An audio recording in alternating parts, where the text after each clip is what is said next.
It all starts with an action potential, traveling down the axon of a motor neuron. This signal races along the neuron until it reaches the terminal button.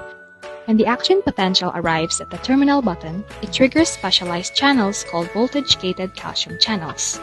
These channels open up, allowing calcium ions from the extracellular fluid flow into the axon terminal.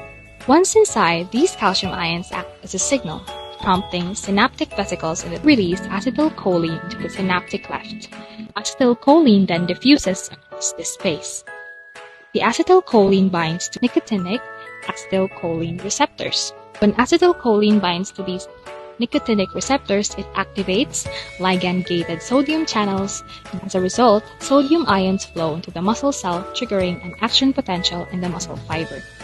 The action potential travels along the plasma membrane and moves down into the T-tubules. The action potential activates dihydropyridine receptors. The DHP receptors undergo a conformational change, and this change activates ryanodine receptors. They release calcium ions from the sarcoplasmic reticulum into the cytosol of the muscle cell.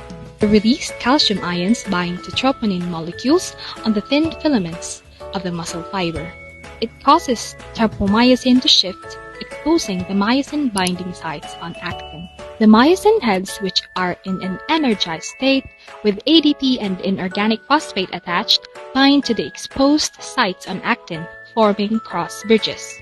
As the myosin head attaches to actin, inorganic phosphate is released, triggering the power stroke.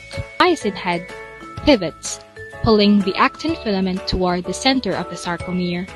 After the power stroke, ADP is released from the myosin head. A new ATP molecule binds to the myosin head, causing it to detach from actin, thus breaking the cross bridge. When the action potential stops, calcium ions are actively pumped back into the sarcoplasmic reticulum.